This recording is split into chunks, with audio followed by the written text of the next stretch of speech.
नमस्कार मंडळी, मी प्रियांका स्वागत करते तुमचं अजून एक छानशा ब्लॉगमध्ये। हा भाऊबीजेचा दिवस होता। माझ्या मिस्टरांच्या बहिणी आल्या होत्या, त्यांच्यासाठी मग स्पेशल जेवण वगैरे सगळं करून मग संध्याकाळी आम्ही भाऊबीजेची तयारी करायला चालू केलं। मी पण बाहेर जाणार होते ना, त्यासाठी पटापट मग आवरून घेतलं आणि मग निघालो आम्ही। आता हे जे मी रेडी करून ठेवलेल्या रांगोळ्या बघा माझ्या किती कामी येतात। फक्त फुलं ठेवली, साईडनी वेलं काढली, झालं, पाटाच्या साईडची रांगोळी आपली तयार। खरंच ह्या रांगोळ्या बनवून ठेवल्या, पण त्यांचा खरंच छान फायदा होतोय मला। आणि आता ही पूर्ण झाल्याच्या नंतर मग हे बघा, कोणाला कोणती साडी आवडती हे बघून मग त्यांना साडी दिली। मग मी आदल्याच दिवशी जाऊन हे साड्या घेऊन आली होती, कारण ताईंनी मला फोन केला होता की मी येणार आहे म्हणून। ह्या माझ्या 2 नंबरच्या ताई आहेत, म्हणजे नंदुबाई, आणि ह्या सगळ्यात लास्ट, सगळ्यात छोट्या।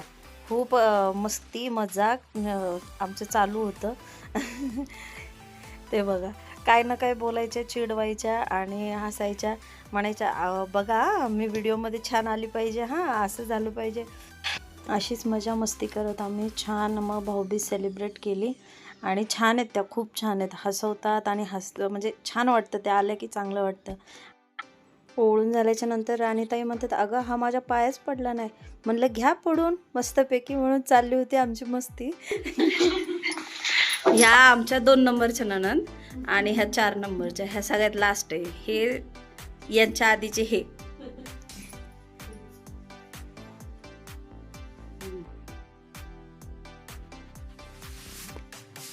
आता सध्या 2च आल्यात, 2 यायच्या बाकी आहेत।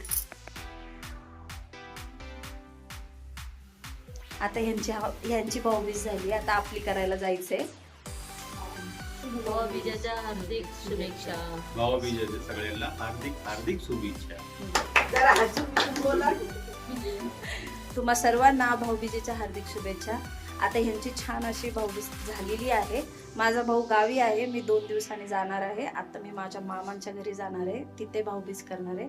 आता ह्यांची छान झाली आहे, आता ह्यांचे मस्त फोटो काढते आणि मग मी जाते। तोपर्यंत बाय बाय।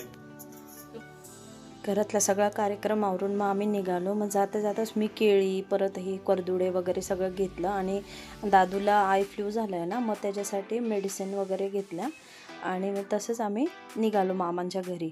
मामांनी मला सकाळीच बोलवलं होतं आणि एकतर म्हणले तू ये, नाही तर मी येतो, आणि मी म्हणलं ठीक आहे मी येईल म्हणून।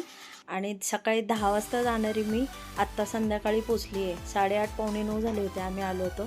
यांना कुणालाच माहिती नव्हतं की मी आत्ता ह्या टायमिंगला येईल म्हणून। त्यामुळं सगळे म्हणजे एकदम रिलॅक्स बसले होते आणि मी अचानक आले। ही मामांची सून आहे, ती म्हणली काय ताई सांगायचं ना आधी, तुम्ही व्हिडिओ काढणारे वगैरे। म्हणलं काय नाही गं, चालतंय। ही माझी मेवणी, हे आमचे बाबा आहेत, म्हणजे आईचे वडील, ते पण दिवाळीला इथं आले होते। आणि मग मी सगळं तयारी वगैरे करत होते, म्हणजे पहिले गप्पा चप्पा मारल्या, चहा पाणी वगैरे घेतला आणि मग सगळं म्हणलं चला आता ओळून घेते, कारण मला रिटर्न घरी पण जायचं होतं ना। नंदुबाई वगैरे होत्या म्हणून मला रिटर्न परत घरी जायचं होतं, लवकरच जायचं होतं। त्यासाठी मग चाललं होतं माझी पण पटापट आवरावरी। काय मग गप्पा मारत बसलो, थोडा वेळ फराळ वगैरे खाल्ला आणि मग घेतलं ओळायला, ओळून वगैरे घेतलं मामांना। मामा म्हणे असं असतं का, सकाळी 10 वाजता म्हणलीस आणि अजूनही तुझा यायचा पत्ता नाही, आणि आता आली आहे ह्या टायमिंगला आली आहे, जेवण नाही काही नाही। म्हटलं असू द्या। आता तुम्ही म्हणताल की मामाला कशी काय तू ओळखते, तर माझे मम्मी 3 वर्ष झाली गावाला राहते। जशी माझी मम्मी गावाला राहते आहे ना, तेव्हापासून मीच मामांना ओळखते। मम्मीने सांगितलं आहे की तू ओळायचं म्हणून, ठीक आहे म्हणलं। आणि समजा मम्मी इथे असेल तर मग मम्मी ओवाळते आणि मग मी सेकंड टाईम मग मी परत ओवाळते, असं आमचं चाललेलं असतं। मग पाया वगैरे पडली मामांच्या। मामांना म्हणलं काय आशीर्वाद दिला मला सांगा बरं तुम्ही। मामा म्हणले अगं माझ्या हातात हे होतं, मग मी कसं काय तुला आशीर्वाद देणार। म्हणलं असं असतं का। मग मामा म्हटले थांब थांब, पहिले हे ठेव, मग तुला आशीर्वाद देतो। मग ते आशीर्वाद द्यायला म्हणे काय आशीर्वाद देऊ, हां बरं बरं लवकर वरमाई हो। म्हणलं नको मला इतक्या लवकर नका म्हातारी करू म्हटलं। त्याच्यावरनं मजा मस्ती चालली होती आमची। मामा म्हणे मग तुला व्हायचं नाही का वरमाई? म्हणलं व्हायचं आहे पण इतक्या लवकर नाही, अजून त्याला खूप वेळ आहे. ते बघा ते चालू होतं माझं. म्हणलं मला आत्ता नाही व्हायचं, अजून त्याला वेळ आहे. त्याच्यानंतर मग बाबांना म्हणलं तुम्ही पण या, म्हणलं बसा तुम्ही पण, मी तुम्हाला पण ओवाळते. मग बाबा नेमकेच गावावरनं आले होते. मग त्यांनाही ओवाळून घेतलं.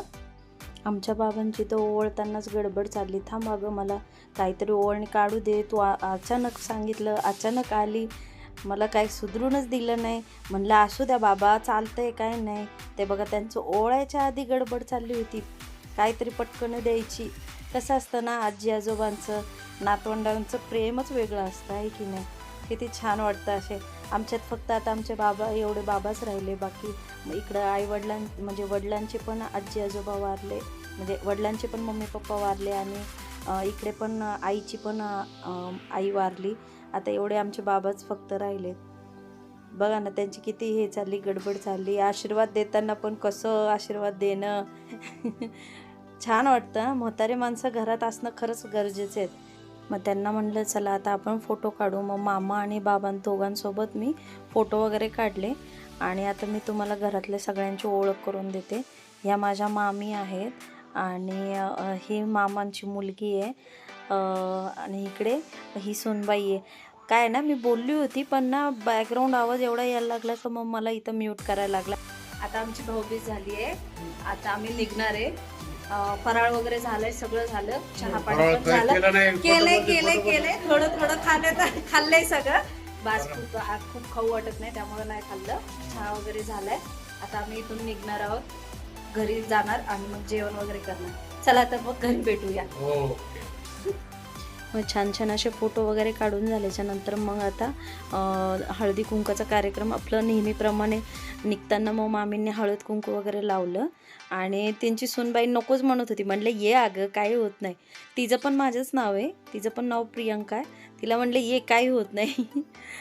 मग तिला पण हळद कुंकू वगैरे लावलं आणि मग निघालो आम्ही. चला तुम्हाला व्हिडिओ आवडला असेल तर नक्की लाईक शेअर सबस्क्राईब करा आणि कमेंट करून सांगा की कसा वाटला व्हिडिओ. तर चला बाय सगळ्यांना आणि सगळ्यांना हॅपी दिवाळी.